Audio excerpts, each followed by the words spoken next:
RCF.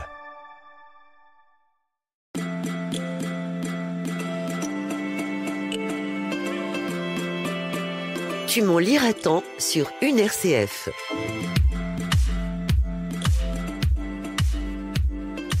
Bonjour à toutes et à tous, bienvenue dans ce nouveau Tu m'en liras tant. Aujourd'hui, je vous propose de découvrir le dernier livre de Bernard Werber. Il s'intitule La valse des âmes et il vous propose de sauver le monde en explorant vos vies antérieures. Je vous jure, sa personnage principal visite ses vies antérieures pour sauver le monde de l'apocalypse. C'est un livre rempli d'une certaine spiritualité et qui nous emmène à l'aventure, donc à la suite d'Eugénie Toledano. On retrouve tout de suite Bernard Werber. Bonjour Bernard Werber, merci beaucoup de prendre un peu de temps pour nous. Bonjour. Donc votre livre, La valse des âmes, il nous emmène à la suite d'Eugénie Toledano, qui doit sauver le monde. Elle a 4-5 jours pour sauver le monde, c'est ce que sa maman lui annonce, et elle doit retrouver la main de lumière pour éviter l'apocalypse. C'est un peu mystérieux comme ça, comme annonce ce qu'elle reçoit. Et sa maman lui dit aussi qu'elle doit apprendre ce que c'est que la VIE. Alors expliquez-nous un peu ce que c'est que ça. Oui, la VIE, c'est le voyage intérieur expérimental. C'est une forme de méditation guidée qui permet de revenir dans ses vies antérieures pour aller les visiter, comme on fait du tourisme. D'ailleurs, il appelle ça du tourisme spirituel. C'est-à-dire, on n'y va pas pour une fonction thérapeutique, mais juste par curiosité pour savoir qui on était avant. Alors, c'est quelque chose que vous faites faire à des publics entiers. Comment est-ce que vous avez découvert cette pratique ? Alors, au début, je m'étais intéressé à l'hypnose quand j'étais journaliste scientifique. L'hypnose, c'était pour savoir comment on arrive à hypnotiser des gens pour éviter l'anesthésie pour les dentistes. Ok. Vous voyez ? Et après, je me suis intéressé à l'hypnose tout court. Puis après, j'ai commencé à pratiquer l'hypnose. Puis après, on m'a parlé d'hypnose pour venir dans les vies antérieures. Je trouvais ça formidable. Enfin, j'ai fait une expérience extraordinaire avec un guide. Ça durait 1 heure. J'avais demandé la vie où j'ai connu ma plus grande histoire d'amour et je me suis retrouvé en Atlantide. Je sais pas si c'est vrai ou si c'est faux, mais ça m'a aidé à faire un roman qui a été La boîte de Pandore. Après, beaucoup de gens m'ont demandé de faire l'expérience. J'ai commencé à le faire en spectacle où les gens montaient sur scène et puis après, j'ai fait avec toute la salle et c'est moi qui descendais dans le public. Est-ce que tout le monde peut pratiquer la VIE ? Alors, tout le monde peut essayer. J'allais dire, c'est comme si vous me demandez, est-ce que tout le monde peut pratiquer la plongée sous-marine ? Tout le monde peut essayer. En général, quand je fais le spectacle, ça marche sur 70 à 80% des gens. Déjà pas mal. Mais parce c'est un public qui est déjà averti. Déjà, mes lecteurs, ils sont déjà dans une quête spirituelle.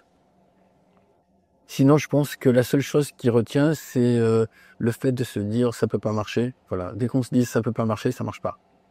Dès le moment où on dit, ça peut peut-être marcher, ça marche. Alors, je reviens à votre livre, Eugénie. Donc, elle va aller explorer ses vies antérieures. Elle découvre qu'elle en a une bonne centaine déjà de vies antérieures. 8. Oui, c'est un peu plus de 100. Pour découvrir ce qui pourra l'aider à éviter l'apocalypse. Ouais. Et elle découvre notamment qu'elle est la réincarnation de certaines personnes importantes. Ouais. Il y avait toujours la même quête qui est liée à l'écriture et au livre. Et c'est d'ailleurs vous dédicacez votre livre à ceux qui protègent les bibliothèques et les livres. Ouais. Je crois que c'est autour de ça que se passe la lutte de l'obscurantisme contre l'éveil ou le monde de la lumière. Mm-hmm. C'est qu'il y a les brûleurs de livres et ceux qui font des autodafés, et puis il y a ceux qui défendent le livre comme un moyen d'expression, de liberté et un moyen de diffuser des connaissances et des vérités. Vous avez peur qu'aujourd'hui on refasse des piles de livres à brûler comme on a fait il y a 70 ans, par exemple ? Il suffit de voir la montée des totalitarismes. Il y a de plus en plus de pays totalitaires qui s'affirment en tant qu'interdiseurs de pensée et qui sont représentés à l'ONU et qui semblent souhaiter d'éteindre la lumière, oui. Mais il suffit d'écouter tous les matins la télévision et puis on voit comment l'obscurantisme gagne, Vous aussi, comme y compris des gens intelligents.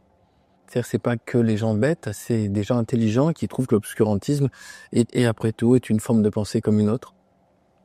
est-ce que vous aussi, comme Eugénie, vous retrouvez à écouter les nouvelles en vous disant qu'on devient accro à tout ça? Oui, j'écoute tous les matins les nouvelles et je vois bien comment les les blocs bougent. Et il y a réellement une attaque du monde des libertés actuellement. Et attaque qui est, comment dire, qui est soutenue par des lâches. Choupi, bonne gâte. Faites. Qui est soutenue par des lâches ou des égoïstes, c'est-à-dire des gens qui veulent à tout prix avoir le pouvoir, donc ils sont prêts à se compromettre et à vendre leur âme. Je le disais tout à l'heure, elle découvre qu'elle est la réincarnation de beaucoup de personnes importantes, vous l'avez dit, qui ont toujours cette envie de développer et de partager le savoir. Est-ce que peut-être vous, dans votre pratique, je connais pas du tout, j'ai jamais essayé, voilà. Vous avez peut-être découvert être la réincarnation de quelqu'un aussi comme ça, ou pas du tout? J'ai dû faire 4 ou 5 vies, et les 4 ou 5 vies que j'ai visitées n'étaient pas extraordinaires, c'est des vies normales. Et je me suis jamais retrouvé. En fait, je ne souhaite pas me retrouver dans des vies d'épreuves, donc je vais dans des vies sympas où il se passe des trucs sympas. C'est pour ça que je parle de tourisme. Mais ce que j'ai vu des vies antérieures, surtout, ou ce qui m'a semblé voir, c'est qu'on s'ennuie beaucoup. Je trouve que dans ce monde-ci, 2024, on a plein de possibilités de voyager, d'avoir des divertissements, d'apprendre, de lire. Par exemple, avant, un livre était un objet extrêmement précieux qui n'appartenait qu'aux gens riches. Même les bibliothèques, leur accès était très limité. C'était surtout les moines qui avaient accès à la connaissance. Pour le cas de la France et probablement de la Belgique.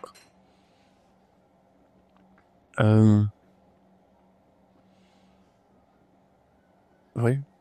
Dans mes vies antérieures, j'ai rien vu. La plupart du temps, j'avais faim.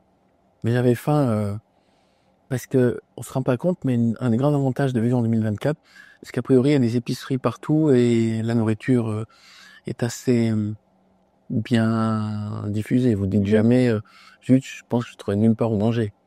Bah, dans la plupart de mes vies, il y avait cette angoisse-là. Trouver un endroit où manger, ou pourvu que j'ai de l'argent pour payer ma nourriture. Vous disiez tout à l'heure que les personnes qui viennent vous voir en spectacle pour tester la VIE avec vous, ce sont vos lecteurs et qui sont déjà avertis en quête de spiritualité. Vous, ça vous aide dans votre spiritualité de pratiquer ça? Est-ce que ça m'aide pour moi? Oui, ou est-ce que ça vous fait avancer? Moi, ma spiritualité, c'est l'écriture de livres. C'est-à-dire que quand j'écris, je suis en transe et puis j'ai le sentiment d'apprendre et de diffuser. Tous les matins, je me mets en position du lotus et je ferme les yeux, mais ça dure 3 minutes. C'est-à-dire que je fais de la spiritualité rapide, comme se laver les dents. C'est déjà pas mal, 3 minutes par jour. Puis sinon, ma spiritualité consiste à essayer d'être heureux, de créer et de m'intéresser aux autres. Mais c'est un travail permanent. M'intéresser aux autres, c'est-à-dire être vraiment curieux de qui sont les gens en face de moi, mais aussi de tout ce qu'il y a comme forme de vie, les plantes, les animaux, tout ça. Mais je suis pas très patient, donc je m'intéresse vite à quelque chose et après je peux me lasser et m'intéresser à autre chose. Et je suis curieux de tout, mais très vite. Je reviens au contenu même de votre roman. Vous mettez des passages de l'encyclopédie du savoir relatif et absolu dedans, qui est aussi un livre que vous avez écrit, que vous avez augmenté au fur et à mesure de vos romans. Sur quoi est-ce que vous vous basez pour ces articles que vous intégrez dans les... J'étais journaliste scientifique, j'en avais accumulé beaucoup. Et puis sinon, je fais une sorte de veille en histoire et en sciences pour trouver les trucs les plus marrants que les gens ne connaissent pas. Les petites anecdotes des personnes rousses, par exemple? Oui, vous n'êtes pas rousse. Non, mais c'est dans le livre. Ça vous a amusé?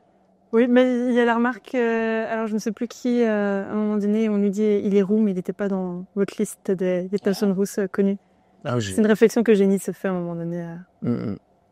Ça m'a marqué. Vous prenez aussi quelques petites libertés avec les faits historiques tels qu'on les connaît ou qu'on les apprend en tout cas, tels que par exemple faire vivre au même moment et presque au même âge. Alors Pythagore, Zarathustra, Siddhartha Gautama, donc Bouddha, et Confucius. Alors j'ai été vérifier, ils sont plus ou moins à la même période historique, mais si ils ont vécu en même temps, ils n'ont peut-être pas du tout le même âge. Alors, c'est parce que précisément, il y a une grande marge de manœuvre que je me suis permis. Vous savez, il y a une chose, c'est que à l'époque, personne ne connaissait son âge. Pourquoi ? Parce qu'il n'y avait pas d'état civil. Donc on sait vaguement, à 20 ans près, qui était né à quelle époque. Jésus-Christ, il n'est pas né en l'an 0. Hein. Il y en a en moins 3, en moins 6. Je crois que j'en sais rien. Mais qui sait qui serait... Parce qu'il faudrait que c'est ses parents qui l'aient noté quelque part. Qui sait qui aurait pu le noter ? À l'époque, personne notait. Effectivement. Et ces libertés historiques que vous prenez sont essentielles pour la fiction ? Il fallait que... Moi, ce que je voulais, c'est que Pythagore rencontre Bouddha. Et quand j'ai vu que, en gros, ils avaient l'air d'avoir 10 ans de différence et qu'on n'était pas sûr, je me suis dit, on va imaginer qu'ils peuvent se croiser alors qu'ils ont une différence. Mais tout ça, il y a la personne qui va vous dire, c'est pas possible, je sais pas ce qu'elle aurait comme source. Parce qu'en fait, on n'en sait rien. On sait vaguement qu'ils étaient, en tout cas, autour de l'an 520, qui est mon année d'Axe, Bouddha et Jésus-Christ et Zoroastre étaient vivants. Ça, c'est plus ou moins acté. Peut-être Zoroastre, un peu moins. Et sur Confucius aussi. Mais en tout cas, Bouddha et Pythagore, oui, ça c'est sûr. Ils étaient vivants. Zarathustra, il me semble qu'il y a à peu près... oui, Zoroastre, pardon. Il a 500 ans de marge de ce que moi j'en ai vu. Mais de différence avec Pythagore ? Non, de marge dans ses dates de naissance et les décès.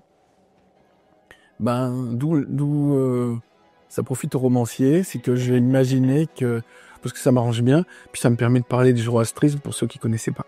De votre livre, Eugénie, elle cherche son âme sœur, et apparemment elle s'est dit qu'il vaut parfois mieux ne pas l'avoir trouvée. Oui. C'est quelque chose auquel vous croyez, les âmes sœurs ? On a tous quelqu'un à retrouver dans le monde ? Alors, je crois qu'il y a des gens qui font partie de notre famille d'âmes. Ouais. Est-ce que vous savez expliquer ce que c'est qu'une famille d'âmes pour nos auditeurs ? Je peux expliquer, c'est des gens qu'on a connus dans le passé et qu'on a envie de retrouver vie après vie, parce qu'on les trouve sympas. Mais même ici, peut-être que vous pouvez dire, tiens, toi, j'aimerais bien te retrouver dans la prochaine vie. Moi, je sais, il y a des gens, j'ai envie de leur dire, j'aimerais bien te retrouver dans la prochaine vie. D'ailleurs, je crois qu'il y a des gens que j'ai retrouvés dans cette vie-ci, que j'ai souhaité retrouver dans les vies précédentes.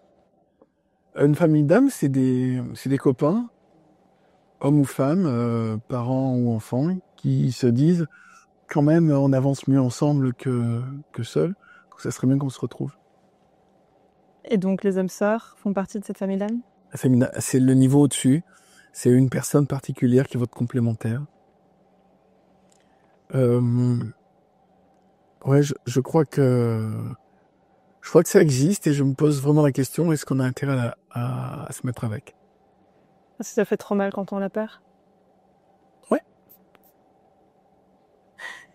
J'évoque les perruches inséparables. Hein. Effectivement. Est-ce que vous avez trouvé votre âme sœur ? Je ne pense pas, non. Vous êtes jeune ? Non, c'est rien. En général, c'est une sorte d'évidence. Ah alors on va dire que non. C'est peut-être une recherche à faire. Est-ce que vous avez trouvé la vôtre ?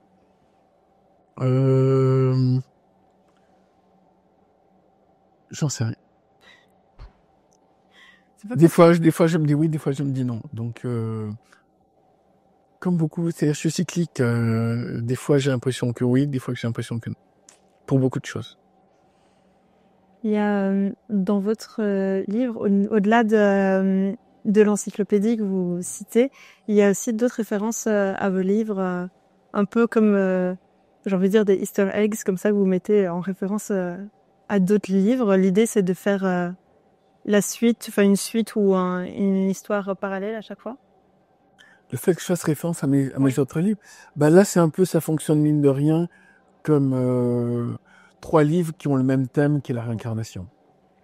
Même si on peut les lire séparément dans l'autre ordre, c'est la boîte de Pandore, la prophétie des abeilles et la valse des âmes.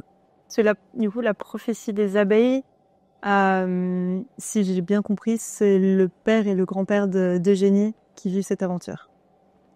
C'est le père et le grand-père d'Eugénie qui vit cette aventure. Si vous disiez qu'on peut... Et la mère d'Eugénie, Mélissa. Parce que Mélissa, ça signifie abeille. Effectivement, c'est expliqué aussi dans ce livre-ci. On a l'impression que cette histoire-ci, elle n'est pas finie quand on atteint la dernière page. J'écris la suite. Ah, c'est une bonne nouvelle, ça. Est-ce que c'est une suite juste vous reprenez là où vous nous avez laissé ou... Oui. Ah. Pile au même moment. Donc ça veut dire que la mission n'est peut-être pas si accomplie. La mission d'Eugénie n'est peut-être pas si accomplie qu'on l'espérait, alors ça veut dire que la menace est permanente. Il suffit d'ouvrir la radio et vous entendez la menace tous les jours. Et l'aveuglement tous les jours. Donc en fait, vous pourriez faire une série sans fin sur la mission d'Eugénie. En tout cas, je peux suivre tous les événements historiques pour montrer comment, depuis la nuit des temps, les forces de la lumière et les forces de l'ombre s'affrontent. Ça peut être long. Ben, je verrai si le public suit ou s'il suit pas. Donc c'est une série. Vous commencez une série avec Eugénie alors. Oui. Trop bien. Je pense que tout le monde se réjouira. Ça vous a plu? Oui. Le livre vous a plu? Oui. Personnellement, oui. Merci. Armel. Oui.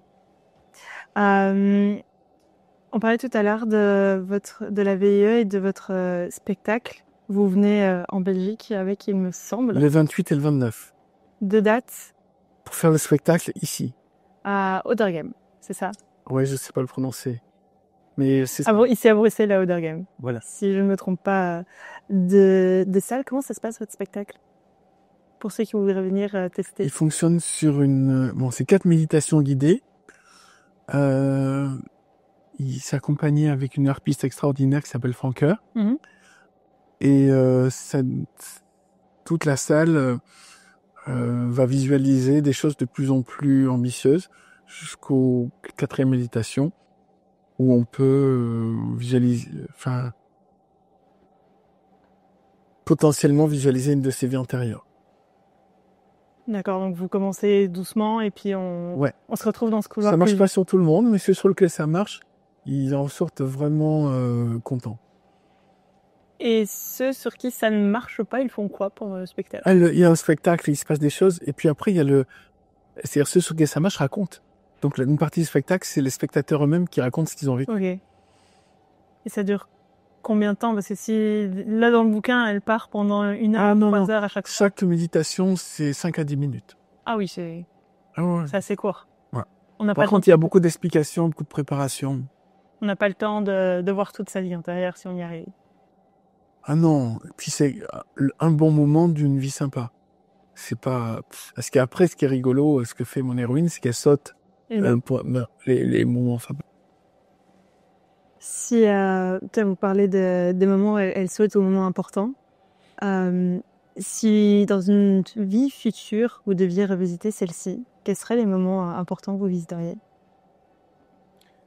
Quand j'ai fait l'Olympia, il y a le 23 octobre, donc à peu près un mois, ça c'était extraordinaire. 2000 personnes que j'ai envoyées dans leur vie antérieure, et ça a vraiment bien marché. Il y avait vraiment un taux de réussite énorme. Et ils ont chanté, on fait de la gym ensemble. Il se passe plein de choses, c'est très très interactif. C'était l'un des plus beaux moments. Et puis après, dans une vie antérieure,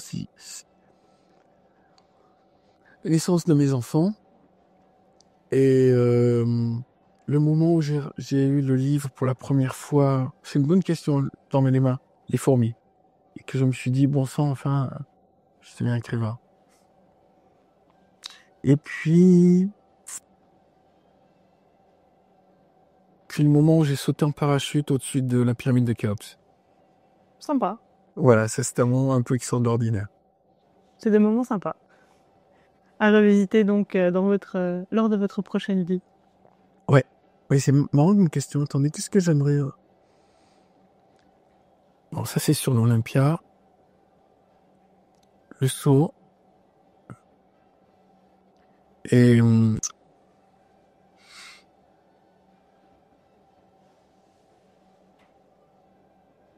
ouais, et puis les naissances des enfants. Alors, il y a une question que j'aime bien poser pour clôturer mes interviews, c'est qu'est-ce qu'on peut vous souhaiter pour la suite de cette vie-ci? Alors, d'être heureux. Ouais. Mais je vais être plus précis. Que les gens qui sont autour de moi, de ma famille, j'arrive à les rendre heureux aussi. Notamment mes enfants, ma compagne et les gens qui sont très proches de moi. Que j'arrive à créer une sorte de zone de lumière autour de mon travail. Et puis ce qu'on peut me souhaiter aussi, c'est de pouvoir toucher un maximum de gens avec les livres et avec le spectacle, parce que je crois que ça leur ouvre des perspectives et que ça leur donne envie de faire plus de choses. Voilà. Et puis, reste en bonne santé. C'est pour ça que je fais beaucoup de sport, mais j'ai très peur que la machine se détériore. Bah voilà, on va vous souhaiter beaucoup de bonheur et une bonne santé alors. Merci beaucoup.